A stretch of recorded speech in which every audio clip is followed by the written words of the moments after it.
Hello there, fabulous listeners.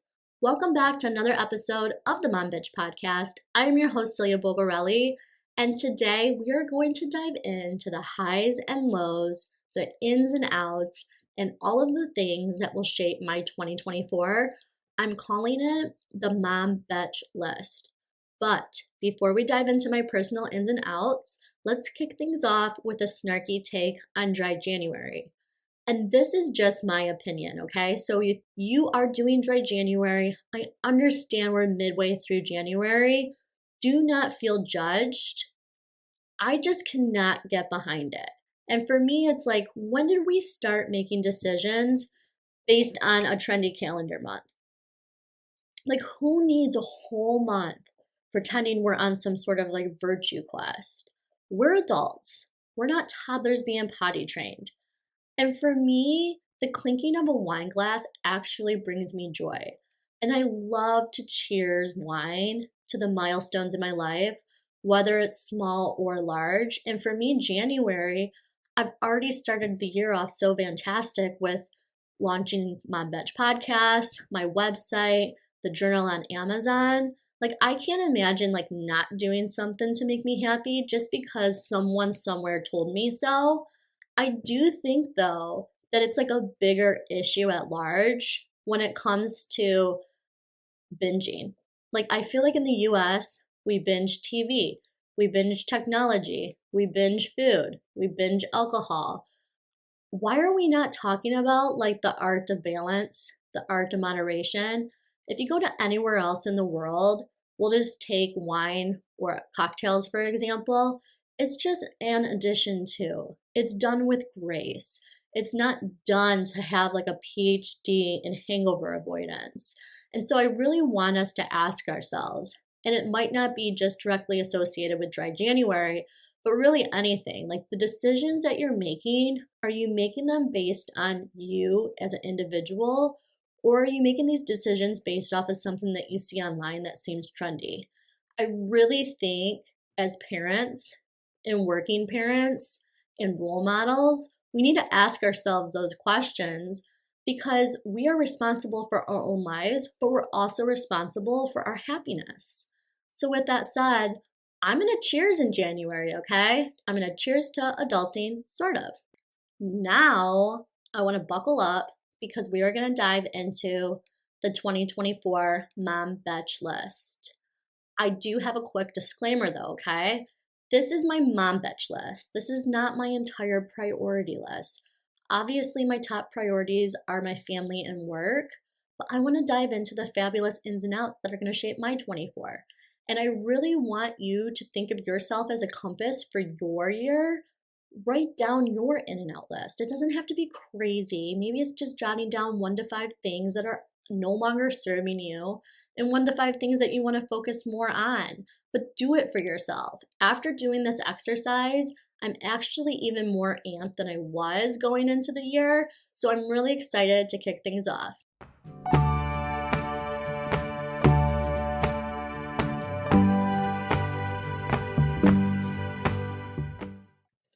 I'm going to say that everything on my list is self-care related. And it's because as a working mom, as a woman, as an emotional woman, I feel like I carry so much weight on my shoulders that this year I really just want to take the time to do the small things that make me happy. And they're not outrageous, okay? They're very basic. You'll hear me say that a lot. Go back to the basics. The simple answer is typically the answer that you're looking for. So for me, all of these are self-care related items. They might be silly to you, but I'm going to go behind the brilliance of each of these choices because I do think self-care isn't just a trend, it's a necessity. So number 1 on my list, ice rollers.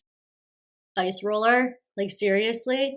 Yeah, I really don't think it's just like a trendy tool. Like, if you go research ice rollers, it's been around for decades, and skincare experts actually say you really do get long-term benefits. Your skin's your biggest organ. Why are we not taking care of it? If you do not have a skincare routine, make that your in list for 2024. And for me, I'm going to be 39. I'm not getting as much sleep as I used to. I have TMJ, Like when I wake up, I just feel a bit haggard. And for me, when I look good, I feel good. And it doesn't mean I have to get dolled up. It just means that like I want to wake up and do something small to make me feel better. And a lot of that has to do with just like puffiness. Like I hate feeling puffy. And the ice roller allows you to like depuff. It helps with brightening your skin. It actually helps with like producing collagen. And it doesn't take a lot of time. And I use my ice roller under my eyes, from the center of my cheeks outward. I use it on my neck. Like it's just a really nice tool to start your morning with. And I don't think you have to do it like every single day, but it's something that I want to do 3+ times a week.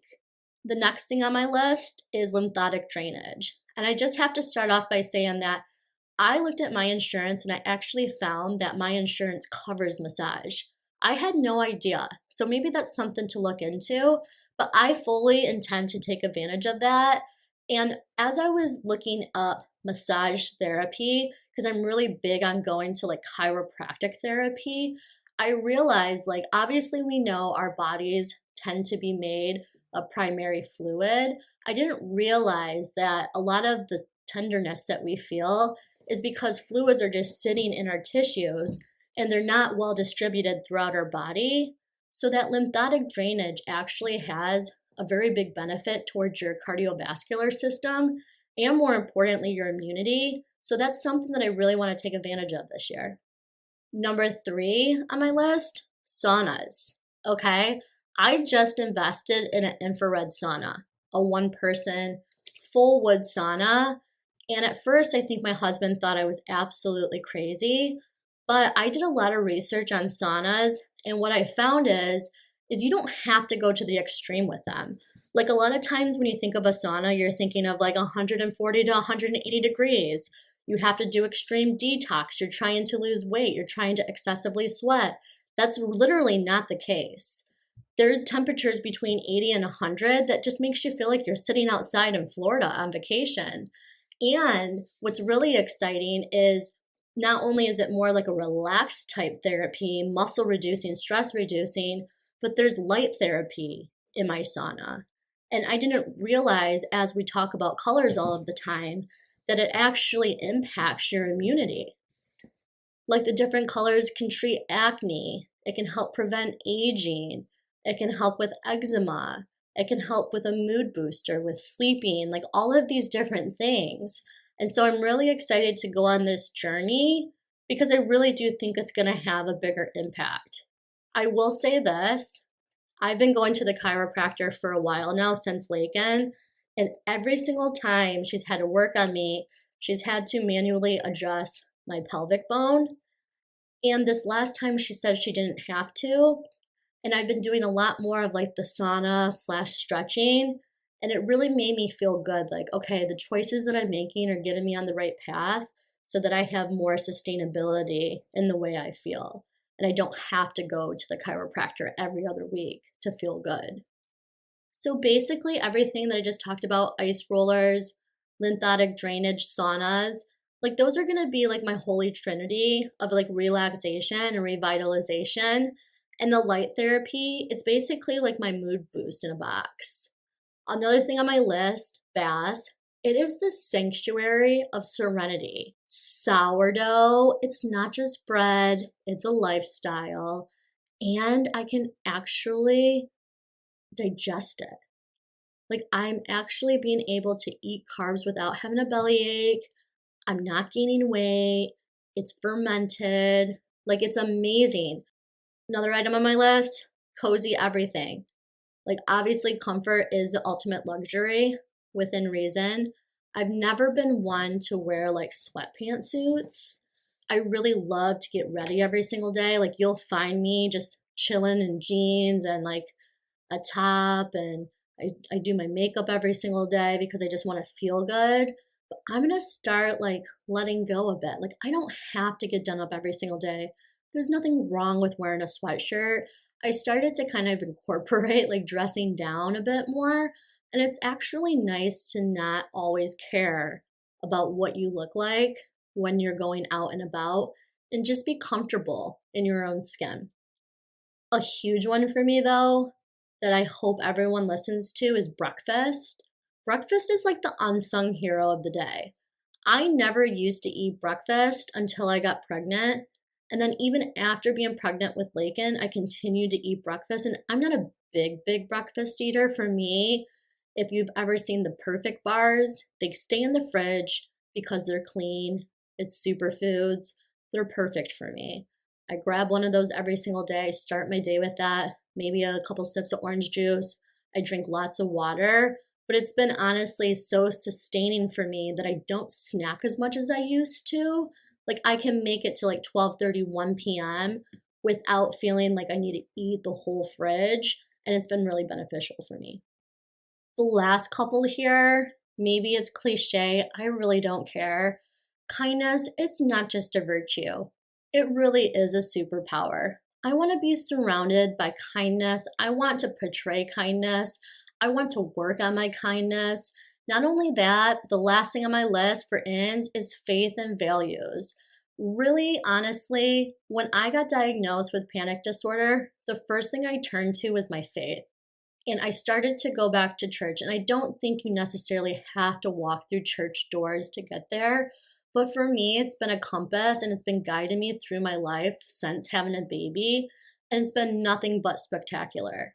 So I really want to make sure that what I'm doing and who I'm being when I'm with Lakin and how he's raised is raised towards our faith and values so that he knows it's not just mom and dad that are saying this is what it means to be kind. This is what it means to do good. He has a whole community behind him saying the same thing.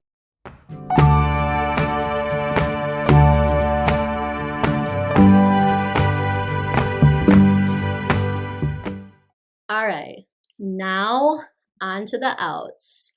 First things first, skinny jeans. Comfort should not be compromised. What were we thinking?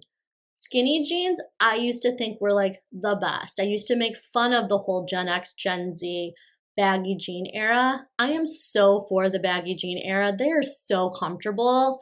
Lean into it. And you might just have to find your perfect baggy jean because not all baggy jeans look good. But why were we trying to fit into these little itty bitty jeans that really give you no comfort? Like, no wonder we have body image issues. Another thing on my out list, unapologetic people. Like a little humanity goes a long way. That's all I'm going to say. Clubs. Like I cannot go out past 9 p.m. If I do, it's on the rare and I am exhausted the next day, which leads me into another out, heavy drinking. Like moderation is key for me. I'm going to be 39 years old. I have a toddler. I have to wake up with a clear mind. I cannot drink just to drink. It doesn't suit me. It doesn't make me happy. So heavy drinking's out. Another one that's on the out list, fear. Like let's replace that with courage. Let's have the confidence to be who we want to be and let's face our challenges and be better. On that note, always being in public, that's also on my out list. Like sometimes a little solitude's a gift. Like I don't have to be out in public gallivanting around town just to be doing it. And COVID's probably really helped me with that, find like a happy balance. But sometimes it's nice just to be at home and find things within your own home creatively to make you happy and keep you entertained. It's so nice to not feel like I always have to be out and about in order to be accomplished. Another one on the out list, posting on social media.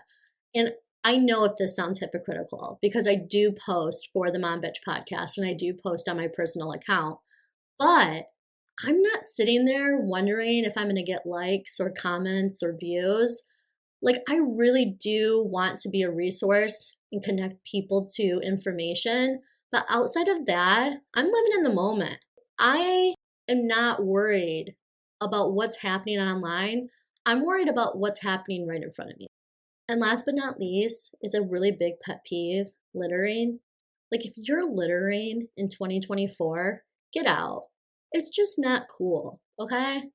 But remember, these are just my opinions.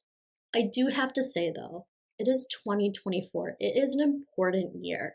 And I really think it's a year that we make a stand especially because it's a political year. Voting takes number one on the spotlight for the endless. So if you are not registered, consider this your wake up call. It is time to make our voices heard, and it is time to shape the future we want. And if you're wondering, like, I didn't realize you were political, I just wanted to say that, like, voting is crucial, okay? I'm going to dissect it. This world is complex. Voting is not just a civic duty. This is our ticket to shape the future. We can change, influence policies that really have a direct impact on our lives, and most importantly, the lives of our children. So as millennials and beyond, we need to be a significant collective power together. We need to make informed choices. We need to exercise our right to vote, and we need to pave the way for a brighter tomorrow.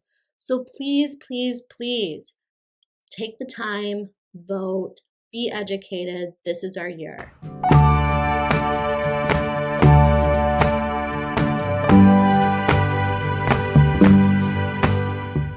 Moving on to a new hobby or way of life, if you want to put it, is capsule wardrobes. I've embarked on becoming a fashion minimalist. I used to be really big into fast fashion. I did not realize that it's like an environmental disaster. It's like one of the biggest global polluters. But even outside of that, my closet just got overgrown with material and things that I was only going to wear for a period of time. So the capsule wardrobe has actually come to my rescue. Not only is it allowing me to be like more eco-friendly, but I'm building up timeless pieces that are just not going to go out of style. So I wanted to go over a few tips that's helped me help you.